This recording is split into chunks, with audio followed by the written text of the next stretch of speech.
Bonjour à tous, merci d'être là, vous êtes très nombreux, nous en sommes vraiment ravis. Alors, quelques informations pratiques pour commencer. Ce webinaire devrait durer moins d'une heure. L'idée, c'est que ça ne nous prenne pas trop de temps et qu'on ne se retrouve pas à traîner en longueur et à s'ennuyer. Pendant toute la session, vous pouvez poser vos questions dans la boîte à questions qui se trouve à droite sur votre écran. Et Tim, notre modérateur, les relaiera lors de la session de questions-réponses à la fin des interventions. Si vous devez partir avant la fin du webinaire, pas d'inquiétude, vous allez recevoir un lien pour le revoir en replay. Avant toute chose, ce webinaire n'a pas pour vocation d'être une conférence sur le tourisme durable. On n'est pas qualifié pour ça. On veut juste vous montrer qu'il y a des initiatives qui existent, qui se développent et qui peuvent nous guider et nous aider dès à présent. Depuis un an, le contexte sanitaire a accéléré notre prise de conscience de notre responsabilité dans la préservation, la protection de notre environnement, qu'il soit naturel, social, mais aussi économique. Et cette responsabilité concerne notamment notre façon de voyager. Des tendances qui jusqu'ici étaient un peu émergentes s'affirment plus fortement, comme par exemple le slow tourisme, le purposeful tourisme ou le tourisme avec un but, l'envie de profiter des voyages pour resserrer les liens familiaux, la notion de distance. Les tout premiers voyages des Français, compte tenu du contexte actuel, seront probablement seulement des escapades en France et en Europe, des courts séjours au printemps, en été ou en automne, et donc probablement en partie dans des villes qui sont des lieux de vie et des lieux de vie qui nous manquent à tous beaucoup en ce moment. Alors, comment voyager de manière responsable en milieu urbain ? Qu'est-ce que les destinations et les acteurs du tourisme ont mis en place pour nous y aider? Avec nous aujourd'hui, Adrien Armel, le directeur adjoint de l'agence d'attractivité de Toulouse Métropole. Toulouse, la 4e ville de France, joyau patrimonial et culturel, mais aussi pôle économique. Bonjour Adrien. Bonjour à tous. Antonio Jesus Reina, de l'Office de tourisme d'Andalousie, Andalusia, qui a connu une augmentation très importante de son nombre de visiteurs depuis une vingtaine d'années, et notamment à Séville, et qui a donc une vision de la question. Bonjour Antonio. Et enfin, Serge Foulon, le directeur France de NH Hotel Group, qui est l'un des premiers groupes hôteliers européens, avec près de 400 hôtels qui sont tous situés au cœur des grandes villes européennes. Avec vous, messieurs, nous allons aborder notre sujet en 3 parties. Les enjeux d'un tourisme responsable quand on est un acteur en milieu urbain, les leviers pour convaincre et attirer, et enfin vos coups de cœur et vos initiatives préférées. On va commencer par Adrien, on va partir à Toulouse. Adrien, quels sont les enjeux identifiés par Toulouse ?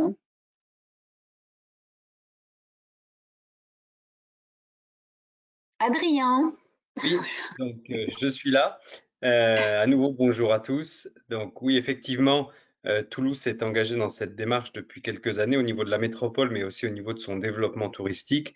Donc, mis à part l'enjeu éthique qui est maintenant reconnu par tout le monde, aujourd'hui, on ne peut pas développer d'activité économique qui ait un impact négatif sur l'environnement, que ce soit sur son environnement local ou sur son environnement global. Il y a un vrai enjeu pour nous de cohabitation avec la population locale. Alors, on a beaucoup de chance à Toulouse de ne pas subir les effets de ce qu'on pourrait appeler l'overtourisme. Il y a beaucoup d'étudiants, il y a beaucoup de touristes d'affaires à Toulouse, mais il n'y a pas du tout de tension aujourd'hui avec les habitants. On peut dire que Toulouse est une ville préservée dans ce sens-là, et il y a vraiment pour nous une obligation justement de préserver cet art de vivre à la toulousaine et d'anticiper. Et c'est la raison pour laquelle on travaille beaucoup sur la répartition des flux touristiques à la fois dans l'espace, mais aussi dans la saisonnalité. Donc, le premier enjeu pour nous, il est de cohabitation avec la population locale. Puis, il y a un gros enjeu de solidarité avec les territoires environnants.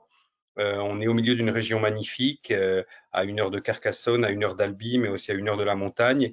Et on a vraiment envie, on va dire, de ruisseler quand on a des flux touristiques qui viennent sur la métropole, de les faire découvrir aussi la région.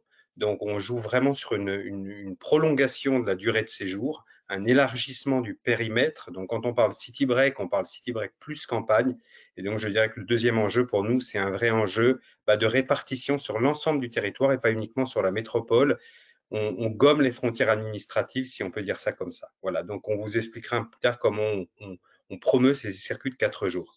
Puis il y a évidemment, on ne le cache pas, un enjeu marketing qui est très très fort, notamment pour les organisateurs de congrès, puisque c'est une spécificité toulousaine. On a beaucoup d'événements qui ont lieu sur la métropole et on espère retrouver ces événements très bientôt.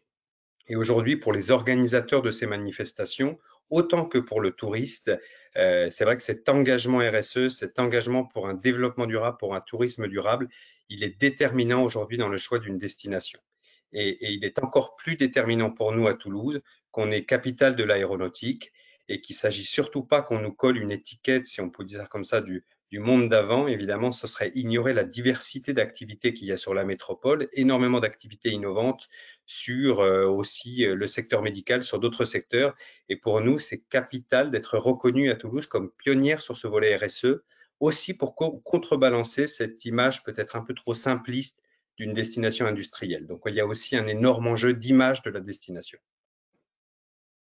C'est important, effectivement, quand on connaît Toulouse, tout ça est étroitement lié. On va faire un petit tour en Andalousie, on va rejoindre Antonio.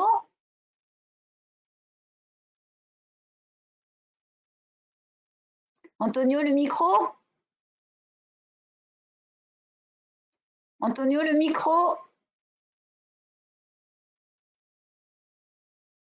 Antonio, on ne vous entend pas. Maintenant. Ah, ça y est. Vous m'entendez maintenant? Maintenant, c'est bon. Ne voulait pas marcher, Valérie-Hélène. Bonjour à tous, je disais.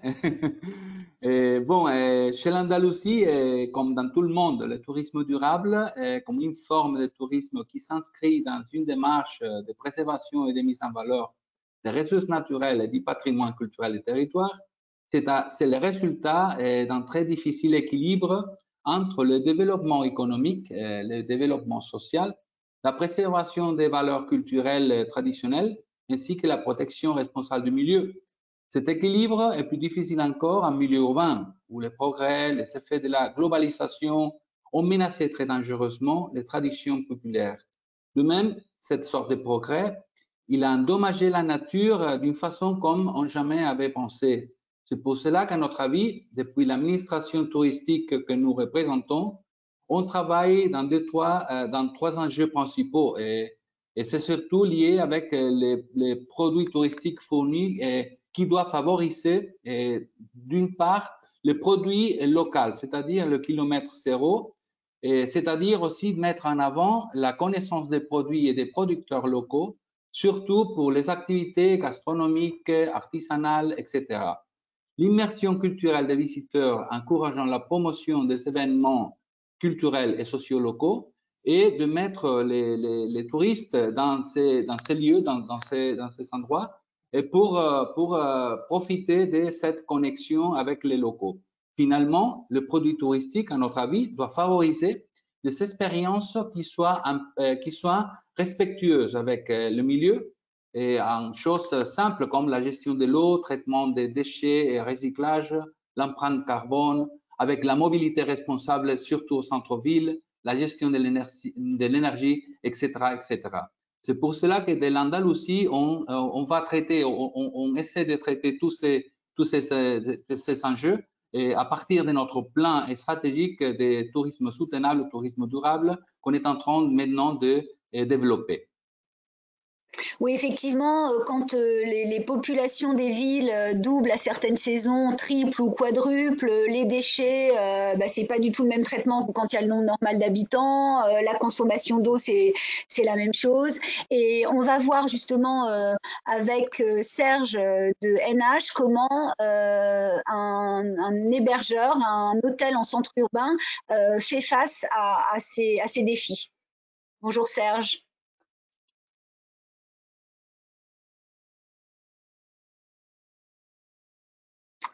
Ah, Serge?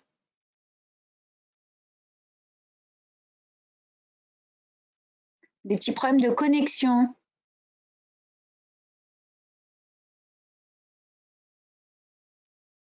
Ça marchait à la répétition, ça ne marche plus du tout. Serge, c'est à toi. Mets ton micro. Ah, désolé.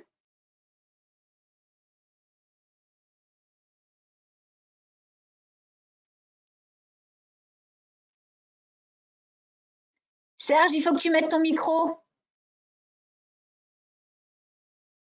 Allô Valérie-Hélène, est-ce que vous m'entendez C'est bon. maintenant?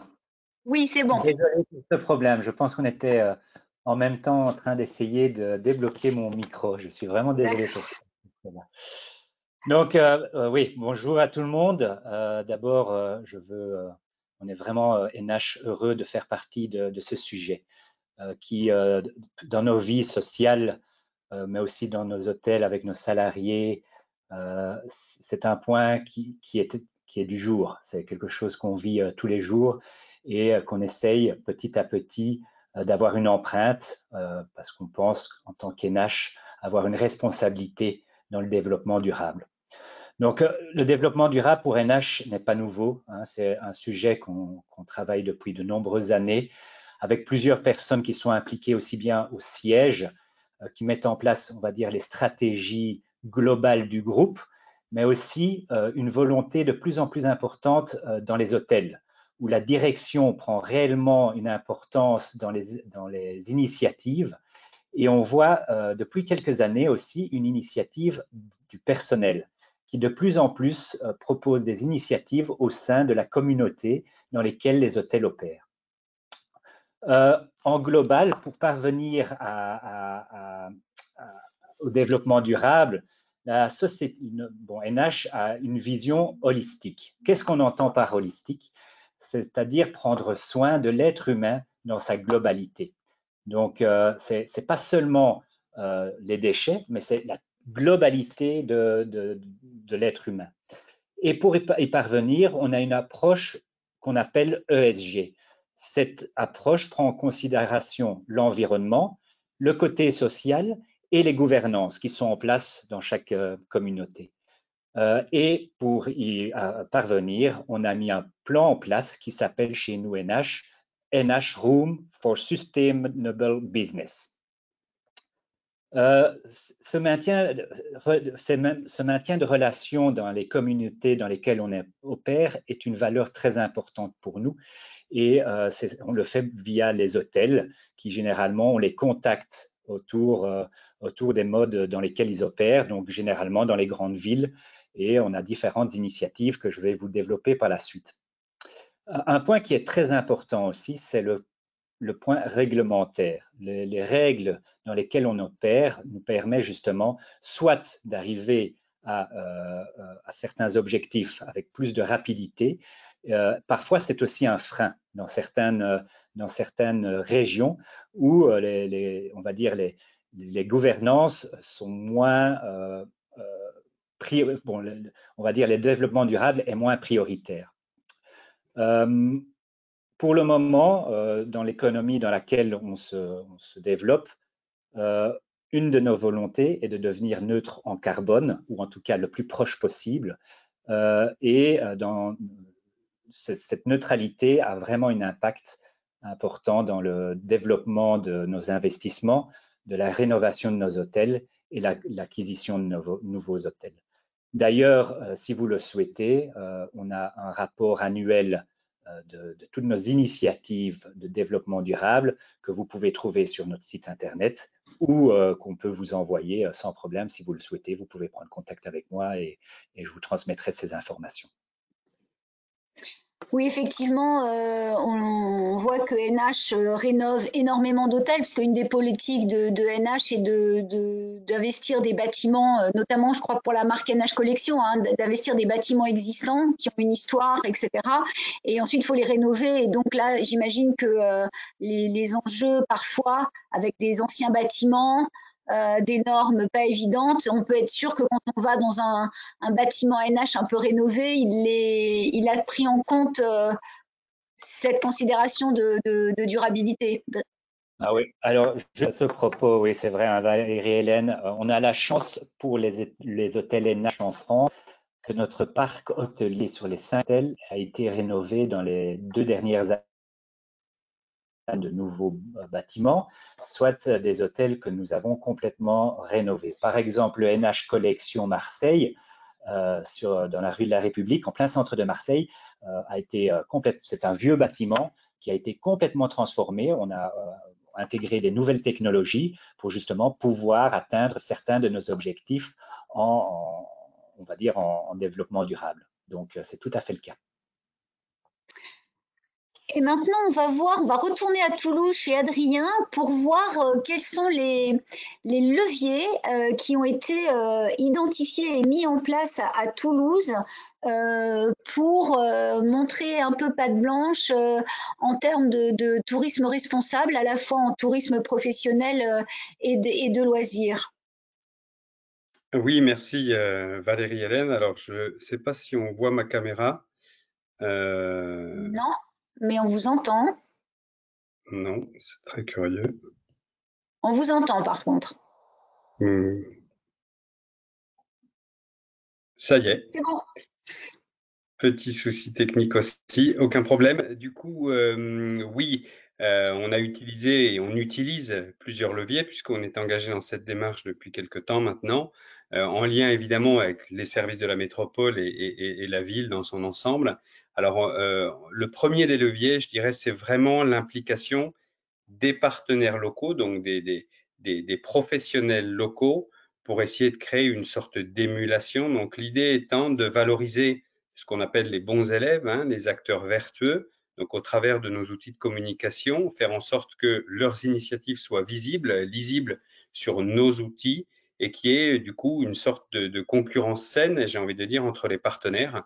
Donc ça, c'est le premier levier, c'est vraiment les partenaires et notamment, encore une fois, sur la filière événementielle. Pourquoi? Parce que la filière événementielle est très exigeante.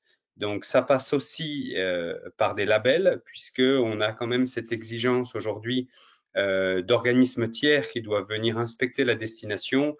Donc, le premier label pour nous, depuis maintenant l'année dernière, étant le GDS Index qui a été mis en place et sur lequel on travaille beaucoup avec l'ensemble des partenaires de la destination.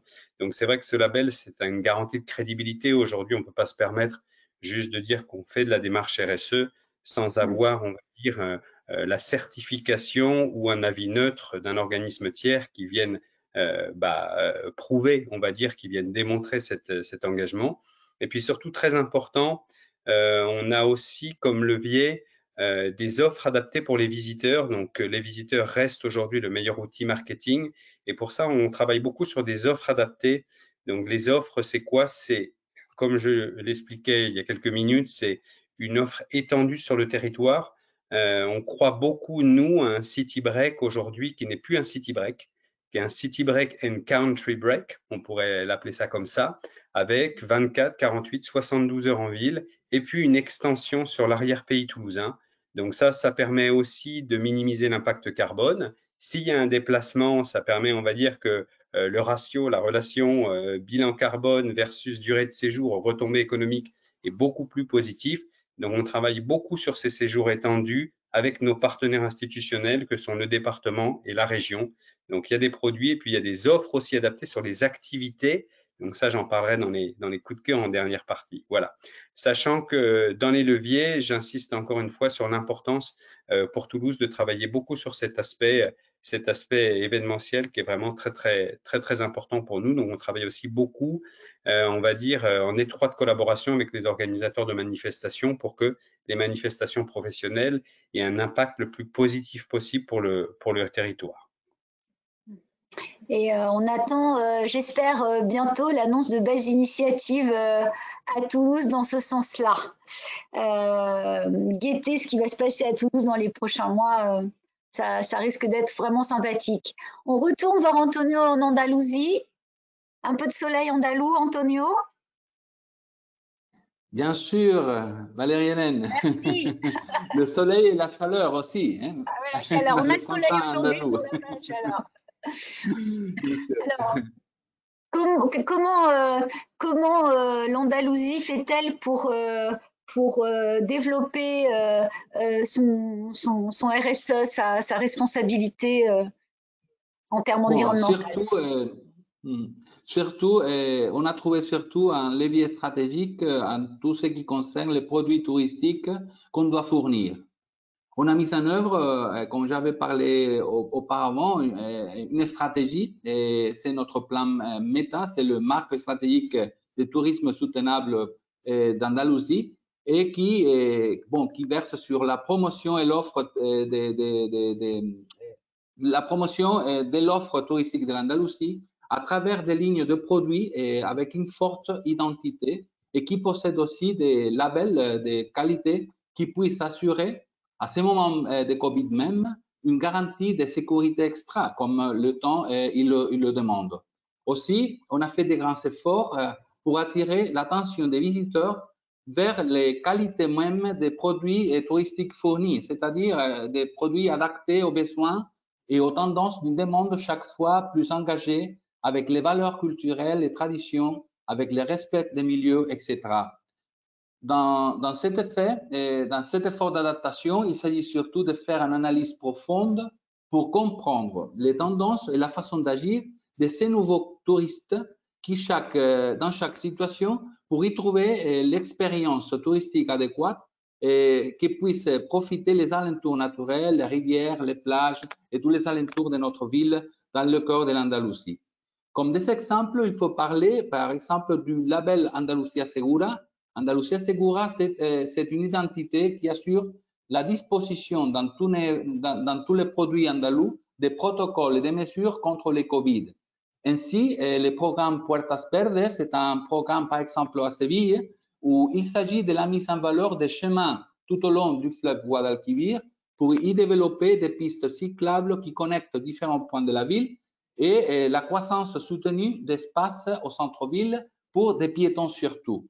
Et la transformation de la mobilité dans des grandes villes, ainsi que les labels pour assurer cette sécurité qui est plus maintenant qu'auparavant est importante, c'est les choses qu'on est en train de mettre et d'adapter surtout ces produits aux clients, aux touristes qui vont venir en Andalousie.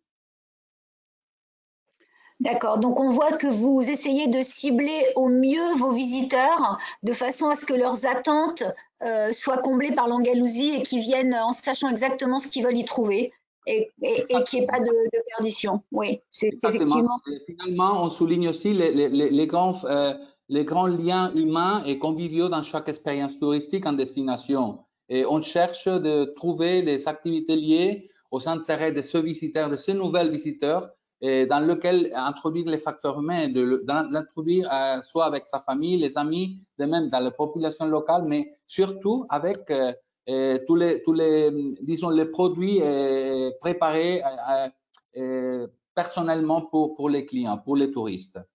Oui, effectivement, c'est une tendance lourde qui s'affirme dans les voyages de demain, en fait. Donc, vous y répondez déjà. Et bien, nous allons voir comment NH répond à cette problématique. Et NH a un plan précis qui fonctionne déjà depuis un petit moment. Alors, Serge va nous expliquer. Oui, tout à fait. Donc, juste rapidement, on a une vision qui est clairement très stratégique, qui repose, comme je vous l'ai dit précédemment, sur, on l'appelle le NH Room for Sustainable Business, qui, elle, se repose sur, on va dire, 3 leviers de gestion qu'on appelle chez NH Room for People, NH Room for Planet and NH for Responsible Shared Success.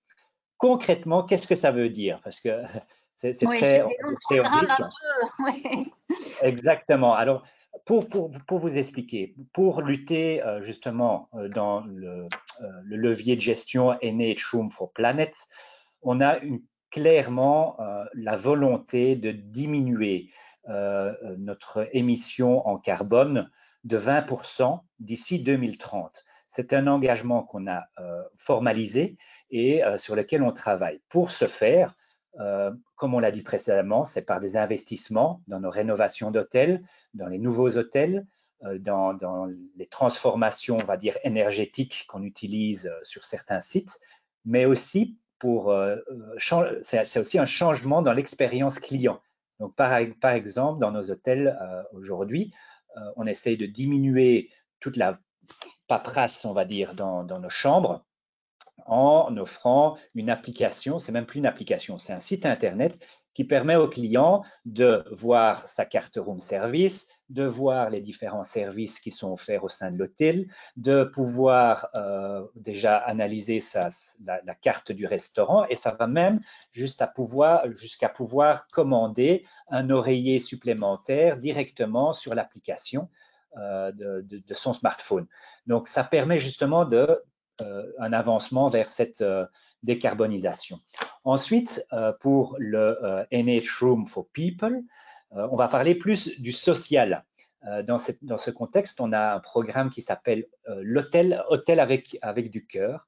C'est un programme qui invite des familles défavorisées qui ont généralement une intervention médicale pour un membre de leur famille, et NH offre l'hébergement pour justement rassembler ces familles pendant cette intervention. On a des exemples où des familles ont été rassemblées pendant plus de 4 mois ensemble, justement, dans ces interventions qui peuvent être parfois très pénibles, très coûteuses, et NH est partenaire dans ces rassemblements. Ça veut dire, pardon, je vous coupe, si j'ai bien compris, c'est quand quelqu'un de la famille doit se faire opérer, un enfant par exemple, parfois les familles, c'est pas à côté de chez eux, l'hôpital où l'opération doit avoir lieu, et donc ils devraient normalement payer une chambre d'hôtel pour pouvoir être tous les jours avec leur enfant, et ils peuvent pas, et NH leur offre cet hébergement. C'est bien ça le principe. Absolument, exactement ça, tout à fait. Donc, et c'est vrai qu'on a eu des retours de certaines familles, des lettres, etc., qui étaient incroyables. C'est vraiment très, très, très chouette à voir. Et ensuite, on a le NH Room for Responsible Shared Success. Et ça, c'est vraiment l'intégration aussi bien de l'hôtel, du personnel dans la communauté locale. Donc, on a un programme qui s'appelle Together with Love. C'est généralement des initiatives propres à l'hôtel, propres aux salariés de l'hôtel qui font les propositions aux directeurs des hôtels. Et c'est vraiment, on va dire, un volontariat de participer à une communauté locale pour le développement d'un projet. Et là, on a énormément d'exemples. Et vous allez voir par la suite une petite vidéo qui reprend ce sujet. Très bien. Merci Serge. On va partir maintenant. On va faire un petit voyage et on va partir à Toulouse. Allez, on vous emmène à Toulouse.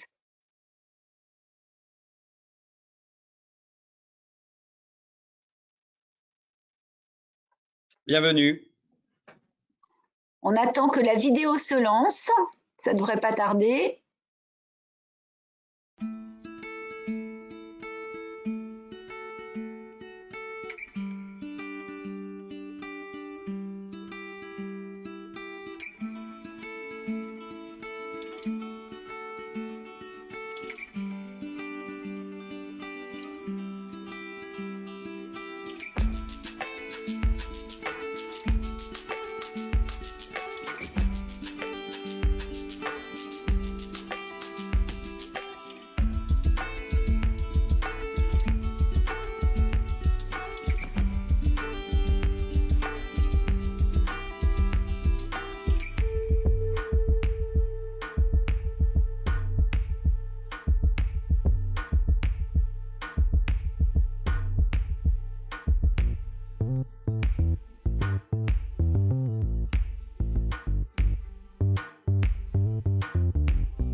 Voilà, bah, ça donne envie, hein. On y était la semaine dernière, mais on voit bien qu'on est proche de la nature à Toulouse et qu'il y a plein de choses à voir et à faire, qu'il y a un très beau patrimoine.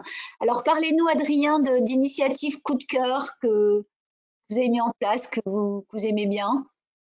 Alors, avant de rentrer dans le détail des initiatives, c'est vrai que je suis très heureux que vous ayez pu montrer cette vidéo parce qu'elle reflète parfaitement ce qu'on essaie de promouvoir, qui est que Toulouse ne s'arrête pas aux portes de Toulouse. C'est-à-dire que Toulouse, c'est beaucoup plus qu'une destination urbaine. Donc là, on le voyait très bien dans la vidéo, hein, c'est un camp de base pour découvrir. Et pourquoi on insiste tellement là-dessus sur le volet durable? Parce qu'il y a un double enjeu, encore une fois, environnemental et social. Environnemental, parce que ça permet, encore une fois, de prolonger la durée de séjour, de répartir les flux. On parle beaucoup de gestion des flux en tourisme durable. Donc là, vraiment, c'est répartir les flux sur un espace plus grand et puis aussi partager les richesses avec un territoire plus grand aussi. Donc, il y a aussi un volet social, c'est-à-dire que ce flux touristique ne profite pas qu'à la métropole, mais aussi à tous les sites environnants. Et peut-être un dernier sujet, j'en profite, mais Ah non, sur les allez-y. leviers, j'ai oublié évidemment de vous parler d'un levier qui est capital sur Toulouse, qui est celui du bien manger. Ah On est oui. capitale gastronomique. Et on est ce que beaucoup de personnes oublient, on est capitale d'une région qui regroupe le plus grand nombre d'appellations contrôlées dans le monde. Et j'en parle parce que ce volet du circuit court et de valoriser les produits locaux fait partie aussi d'une politique RSE sur laquelle on mise énormément. Donc les marchés toulousains sont à la croisée des chemins de cette région qui s'appelle l'Occitanie et qui regroupe encore une fois le plus grand nombre d'appellations contrôlées. Et on va jouer de plus en plus sur ce côté, donc évidemment circuit court et spécialité locale. Je ferme la parenthèse, je suis désolé, et je rentre Non, un non, mais peu. c'est important, c'est important. Ouais. On va rentrer dans des exemples très concrets et volontairement, on met en avant ici des micro-entreprises, des associations, des petites entreprises dans ces exemples. Donc, on a une très belle organisation, un très beau projet qui s'appelle la Maison du Vélo, qui a déjà pas mal d'années sur Toulouse, qui occupe une maison éclusière sur les bords du canal du Midi, puisque Toulouse est traversée par le canal du Midi. Et donc, dans cette maison éclusière, on trouve à la fois de la location de vélo, un atelier de réparation, un restaurant, et tout ça basé sur un projet social très important, puisque la Maison du Vélo a pour vocation aussi la réinsertion professionnelle de certains publics en difficulté, mais aussi à une vocation environnementale, puisqu'elle a une vocation de promotion de l'usage du vélo, que ce soit sur la métropole et sur le canal du Midi. Donc là, on est sur un triple projet, j'ai envie de dire un projet social, un projet touristique avec une location de vélo, un acheminement des bagages le long du canal du Midi, et aussi un projet de transport doux sur la métropole. Donc on aime beaucoup ce projet parce qu'il est vraiment à la croisée des chemins et il est un peu emblématique de la ville de Toulouse. Et puis, un deuxième projet aussi qui nous tient à cœur, c'est celui de Gragnota. Gragnota en occitan, c'est la grenouille. Donc la grenouille, pourquoi la grenouille? Puisque c'est une entreprise qui organise beaucoup d'activités nautiques, mais aussi des rallyes urbains, et qui a décidé vraiment de valoriser ce côté vert de Toulouse. Donc on parle de l'île du Ramier, il y a la Garonne, il y a le canal du Midi, il y a tous ces sites emblématiques de la ville, mais aussi d'une façon extrêmement respectueuse de l'environnement. Tous les produits utilisés, tous les process sont passés au crible de on va dire, ce critère de respect et de la protection de l'environnement. Donc, on aime beaucoup ce projet. On est sur des jeunes qui sont très investis et très exigeants sur le volet environnemental. Et c'est la raison pour laquelle c'est un coup de cœur pour nous. Et c'est aussi un coup de cœur puisque ces activités nautiques, on va dire dans ce contexte de réchauffement climatique, sont de plus en plus demandées dans des villes comme Toulouse, qui sont des villes du sud et qui peuvent être assez chaudes l'été. Voilà, donc de très beaux projets. Maintenant, il y en a beaucoup d'autres qui sont détaillés sur les sites internet et notamment sur les hébergements. Il y a des très belles initiatives en circuit court que je vous invite à découvrir, mais je ne veux pas monopoliser la parole. En tout cas, on est très, très heureux et très fiers parce qu'on a de plus en plus de partenaires qui s'engagent dans cette démarche. Donc j'encourage tout le monde à aller faire un petit tour sur Toulouse Tourisme pour voir un petit peu tout ce que propose la région, hein, pas que Toulouse d'ailleurs dans ce sens-là. C'est vrai qu'il y a pas mal de choses. Merci d'avoir partagé ces coups de cœur, Adrien. On va demander maintenant à Antonio de partager avec nous ses coups de cœur andalous. Bonjour. Bon, l'Andalousie, comme vous savez, c'est une région très ample, très vaste, et il y a tas de choses qu'on pourrait montrer ici pour attirer les personnes sur la partie la plus durable, disons. En ce qui concerne le milieu urbain, je pourrais prendre exemple dans chaque grande ville de l'Andalousie, mais dans ce cas-là, je vais vous parler de Malaga, qui est la plus prochaine à moi, parce que j'habite ici à Malaga. Et ça ne fait pas longtemps, ça ne se fait pas très longtemps, l'embouchure du fleuve Guadalhorce qui était ici à Malaga, c'était une zone complètement délaissée. Pendant les hivers, les débordements étaient fréquents et pour moi, une partie la plus belle, la plus riche en ce qui concerne les habitats d'espèces naturelles de flore et faune fluviale était à l'abandon le plus complet. Et bon, la mairie, les conseils de la Provence, le gouvernement régional de l'Andalousie on s'est mis d'accord pour faire un programme qui s'appelle Malaga Viva et qui a fait possible la mise en valeur de cet espace naturel. Maintenant, c'est une réserve naturelle complètement intégrée dans la vie et dans la ville de Malaga, permettant que cette zone délaissée auparavant puisse devenir un atout pour les visiteurs, la population locale et bien sûr pour la flore et la faune de cet habitat, car maintenant il s'agit d'un espace totalement réglé et protégé. Aussi, ce même programme a cherché de mettre en valeur les montagnes qui sont juste au nord de Malaga et que de plus en plus étaient un domaine forestier très important. C'est un territoire qui réunit dans chaque petit village la tradition ancestrale des apiculteurs, des viticulteurs, des artisans, etc. Pratiquement pendant toute l'année, les visiteurs ont une opportunité de connaître ces traditions et de profiter cette expérience avec la famille, les amis, la population locale, etc. Et pour fournir ce service, il y a eu des petites entreprises comme par exemple Electric Car, qui c'est un exemple que je vais vous apporter aujourd'hui, mais il y a tout un tas, entre autres, qui fournit la visite du centre-ville de Malaga et qui font la connexion avec les montagnes en faisant le déplacement 100% en voiture électrique.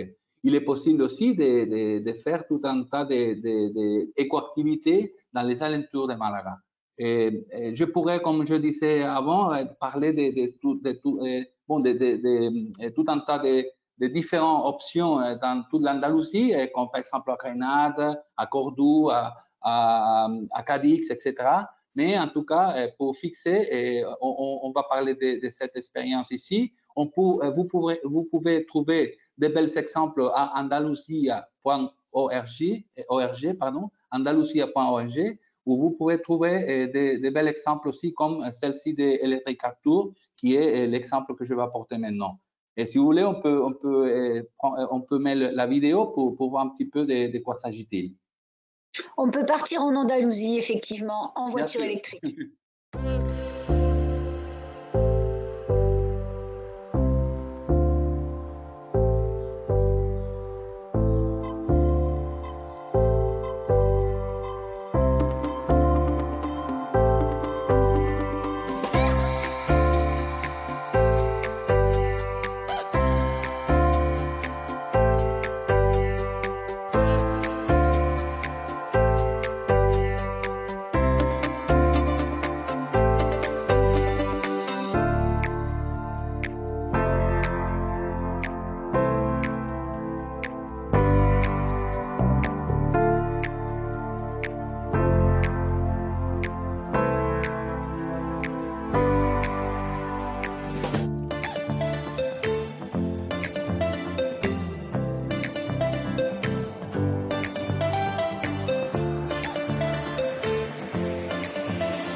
Voilà, des petites voitures électriques de Malaga. Je vais vous rendre, Valérie-Hélène, des vidéos de la destination complète de l'Andalousie, dans lesquelles tout le monde pourra voir l'immensité de l'Andalousie et tous les espaces naturels. On a 32% de notre territoire protégé. Alors, c'est important de voir d'autres possibilités. Mais en tout cas, vous m'avez demandé de faire une vidéo avec une expérience concrète d'une entreprise concrète. C'est pour cela que je vous ai demandé de mettre ces vidéos, de faire le play de ces vidéos. D'accord? D'ailleurs, nos participants, si vous avez des questions sur d'autres sujets, d'autres initiatives qui vous intéresseraient, parce qu'il y en a tellement qu'on a été obligé de faire un choix, aussi bien à Toulouse que pour l'Andalousie que pour NH. Donc, si vous avez des questions sur d'autres initiatives ou d'autres domaines d'initiative, n'hésitez pas à les poser dans la boîte à questions. Nos invités vont y répondre lors de la session de questions-réponses. Et puis, eh bien, maintenant, je vous propose de découvrir une initiative, un programme qui est porté par NH et qui a beaucoup de succès. Allez, on part avec NH.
Bon, alors 2020 n'a pas été aussi belle que 2019, mais bon, allez, parions sur la prochaine. Oui, donc, Serge, cette vidéo, je ne sais pas si les participants ont le même sentiment, mais c'est vraiment un feel-good, un sentiment. Ça fait du bien. Ça fait du bien, surtout dans des temps comme aujourd'hui. Together with Love, et même en 2020, avec une année compliquée, il y a énormément d'initiatives qui ont été mises en place dans l'esprit de Together with Love. De chaque hôtel, on a continué à supporter les communautés locales. Donc, même en difficulté, on va dire, économique, on reste actif. Ouais, ça, c'est bien, c'est important. Alors, dites-nous, allez, des petits coups de cœur. Alors, moi, j'ai pris quelques coups de cœur dans lesquels moi j'ai participé, que je connais bien. Un des coups de cœur français qui existe depuis l'ouverture du NH Toulouse Airport, parce que c'est le directeur qui l'a initié et qui a porté le projet, Jérémy Delemos. C'est un projet où on voulait impliquer tous les hôtels, mais aussi tous les salariés. On voulait impliquer les familles des salariés, on voulait impliquer nos clients. Donc, ce qu'on a mis en place, on a mis dans chaque hôtel en place un sapin qu'on a appelé le sapin du cœur. Ce sapin était décoré dans chaque hôtel sous un thème différent. Hein, donc, on avait le thème du chocolat, une couleur, etc. Et ce sapin offrait des cadeaux dans le même thème pour une valeur plus ou moins de 350 € par sapin. Et pendant, on va dire, 1 mois et demi avant la période de Noël, tous les salariés recevaient des vouchers à vendre aussi bien auprès de leur famille, mais nos clients ont été investis aussi et ont participé assez une certaine compétition justement dans la vente des vouchers. Et on a atteint des résultats incroyables. L'année 2019, malheureusement, l'année dernière, ça a été un peu compliqué pour justement la mettre en place, vu qu'on n'avait presque pas de clients dans nos hôtels. Mais en 2019, on a récolté 6 000 €. Cet argent, généralement, on l'utilise pour justement aider des associations locales. Donc, je ne vais pas vous les citer parce qu'elles changent chaque année. D'ailleurs, si vous avez une association qui vous tient à cœur, n'hésitez pas de m'envoyer un mail. Moi, je le proposerai à l'équipe. Généralement, c'est des associations qui sont proposées par nos équipes, par notre personnel, etc. et qui tiennent à cœur. Donc, ça, c'est une initiative qu'on veut faire grandir et qu'on a l'ambition peut-être un jour de voir vivre sur tous les hôtels NH du groupe. Sur les 350 hôtels, ce serait une super initiative. Je sais que la Belgique a mis le même projet en place et on espère le mettre en place en Espagne, en Italie, en Allemagne, etc. Donc ça, c'est un des coups de cœur qu'on a mis en place en France. Ensuite, un autre coup de cœur qui est plus basé dans des pays où il n'y a pas de sécurité sociale, où il y a une grosse pauvreté, une pauvreté vraiment malheureusement avec des pays avec des bidonvilles, etc. NH a mis en place un système de soutien à des jeunes qui désirent travailler dans l'hôtellerie. Donc, NH les accueille au sein de l'établissement, les forme, on va dire, sur la pratique, mais aussi pendant 3 ans, leur paye leurs études, qui leur permet d'obtenir un diplôme, d'être qualifié et un jour de soit rester au sein de l'entreprise, généralement c'est ce qu'on essaie parce qu'on investit beaucoup, mais s'ils arrivent à décrocher un emploi dans une autre structure, tant mieux pour eux. Et on a eu des résultats incroyables avec des jeunes qui sont devenus chefs de service, etc. Donc c'est vraiment incroyable les résultats qu'on a obtenus et je pense que dans les vies de ces jeunes, on les a transformés. Donc on en est assez fiers. Et je voulais partager avec vous un projet, un dernier coup de cœur qui est encore en projet, mais qui existe déjà sur certains autres sites. Donc c'est de faire un potager. Donc pourquoi je parle de projet? Parce que c'est sur un de nos hôtels qu'on va ouvrir au début de l'année prochaine. Début 2022, c'est l'Anantara Plaza Nice. Je ne sais pas si vous connaissez la marque Anantara, qui est la marque, on va dire, de luxe de Minor, NH, et qui offre vraiment une expérience absolument unique. Cet hôtel va être situé au plein centre de Nice, vraiment face à la promenade des Anglais, avec des chambres avec une vue exceptionnelle. Et notre objectif est de créer un potager sur le toit qui pourra nous servir à préparer les plats pour le restaurant. Ce qui est intéressant là, c'est de nouveau l'investissement aussi bien des équipes dans le projet que l'expérience. Et voilà. Donc ça, ce sont nos trois coups de cœur. Bien sûr, il y en a énormément. Chaque hôtel a des initiatives. Chaque pays crée ses initiatives. Donc, si vous voulez en savoir plus de nouveau sur, on va dire, sur le bilan qui est téléchargeable sur notre site, vous avez énormément d'exemples de ce qu'on a mis en place. Merci. On arrive à la fin des interventions. Messieurs, je vous remercie de réactiver vos caméras pour la session de questions-réponses. Je vous remercie parce que on a bien compris que au-delà de la responsabilité vis-à-vis de l'environnement, vos destinations ont bien intégré qu'il y avait une responsabilité également sociale. Et ça, c'est très très fort dans toutes vos destinations. On voit que les habitants sont impliqués, que les salariés sont impliqués, que le tissu économique est impliqué. Et donc, que finalement, quand on vient visiter soit Toulouse, soit d'Andalousie ou que l'on dort dans un NH, et bien finalement, on y participe un peu, nous aussi, en étant un visiteur, si tant est qu'on soit un petit peu éclairé, mais la destination, vos destinations et vos hôtels nous aident bien pour ça, pour prendre des repères un petit peu quand on part en city break comme ça ou en city, je ne sais plus comment vous aviez dit, Aurélien. City and country break. Voilà, country break, voilà, exactement. Donc, on a bien compris, c'est très important de voir que finalement, en étant tout très, très différents, vous trois, vous avez finalement la même approche. Donc, ça, c'est très intéressant. Je vais m'adresser à Timothée maintenant pour voir s'il y a des questions, notamment sur des initiatives ou des points. Alors j'en profite à tout le monde pour profitez-en pour poser vos dernières questions parce que j'en ai pas en particulier où là j'ai juste deux demandes de contact direct, mais ne vous inquiétez pas que vous vouliez vous adresser par la suite, que ce soit pour Adrien, Antonio ou pour Serge, nous vous mettrons directement en contact avec eux. Donc pour l'instant je n'ai pas de questions, donc c'est une première. C'est que vous avez été très très clair. Oui, c'est qu'en fait, vous avez été complet, donc voilà. Il est possible qu'on ait des questions, en revanche, c'est vrai, par la suite, par email. Et donc, nous, bien sûr. Pardon? Ah si, bah, tiens, justement, je vous coupe, il y a une petite question généraliste pour un peu tout le monde, posée par David Morica, qui se demande pourquoi est-ce si long à vulgariser le tourisme vert?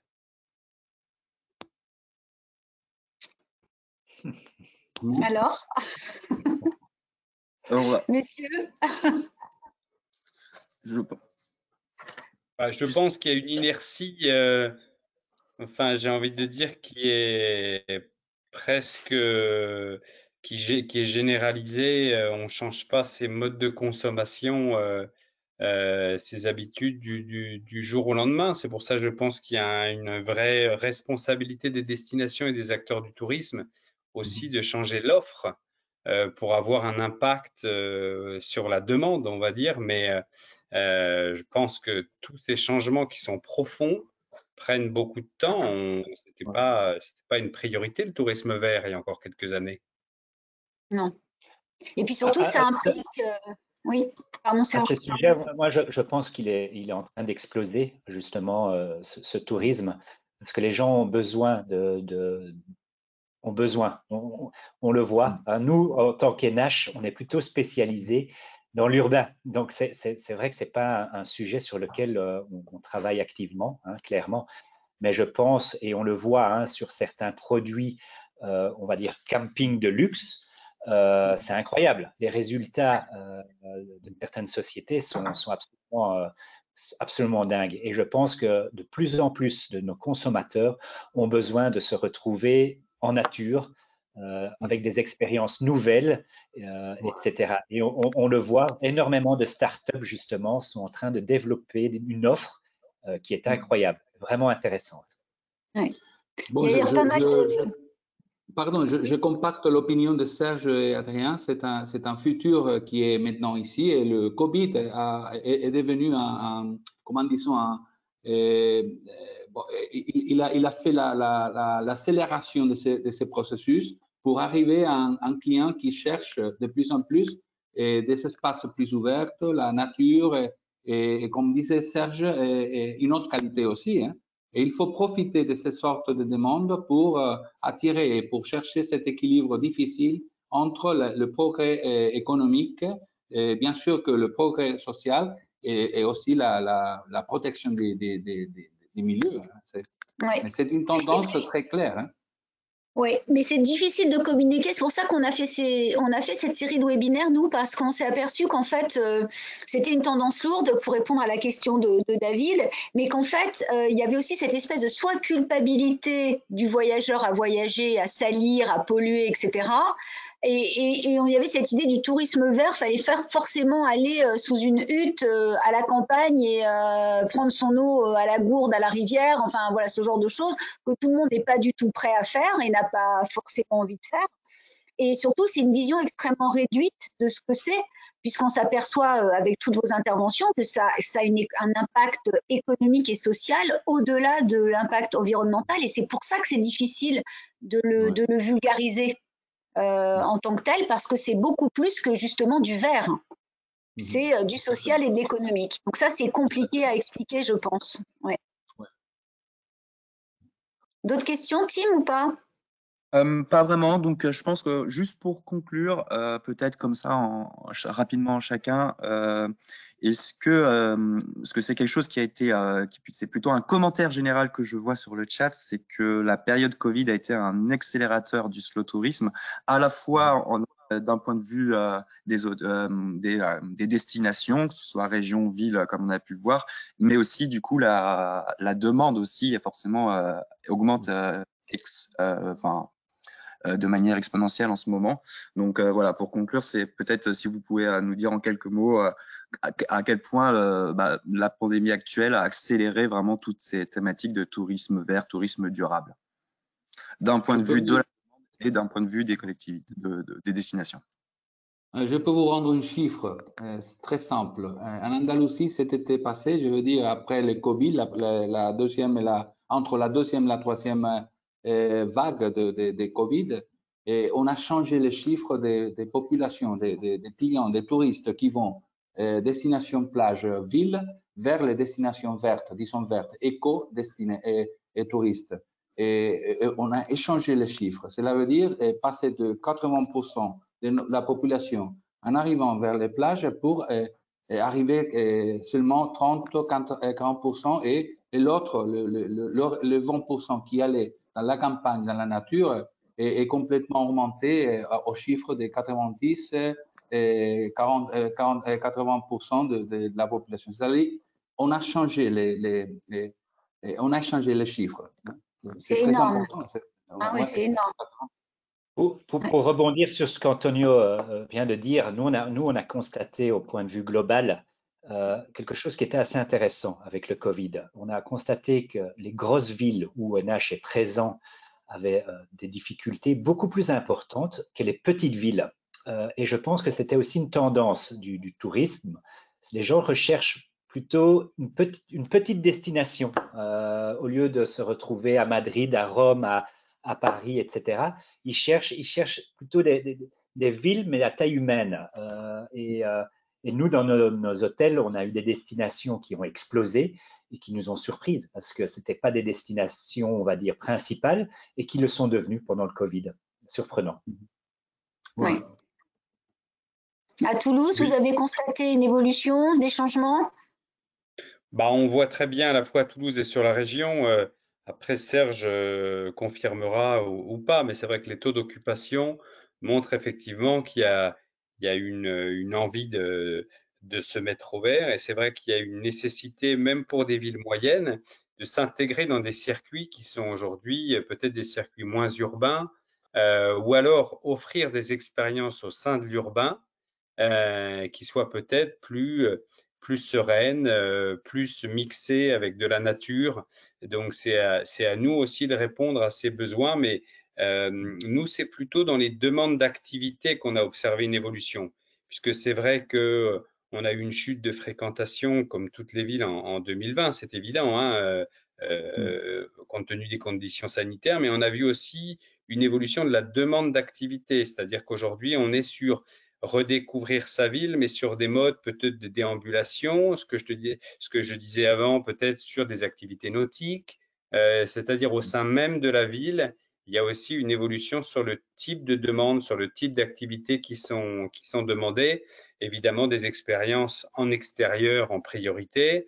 Voilà, donc nous, c'est plutôt sur le type de demande qu'on a à l'office de tourisme, qu'on a dans la ville de Toulouse, où on voit qu'on on a envie de retrouver aussi du vert, mais dans la ville. Ouais, c'est une tendance lourde, effectivement. Timothée, s'il n'y a pas d'autres questions, des questions ou pas? Non, on peut conclure, ouais. Non? D'accord. Donc, si vous êtes dans les participants, si vous voulez une mise en relation parce que vous êtes tour opérateur, agent de voyage, journaliste ou pour tout autre contact, on se fera un plaisir de faire le relais avec Toulouse et l'équipe d'Adrien, avec l'Andalusia et l'équipe de Antonio et avec l'équipe de NH avec Serge. Merci beaucoup d'avoir été là, c'était super intéressant et surtout c'était très cohérent, donc comme quoi il n'y a pas de hasard. Merci beaucoup de votre disponibilité, merci à tous ceux qui étaient présents et qui ont assisté à ce webinaire, et on reste en contact bien sûr. Si vous avez, si vous participez et que vous avez des sujets de webinaire qui vous intéressent à nous soumettre, avec grand plaisir, envoyez-nous vos suggestions et on verra si on peut les organiser. Merci beaucoup, messieurs. Bonne soirée et à bientôt. Merci à tout le monde. Au revoir. Au revoir. Enchanté. Au revoir. Au revoir.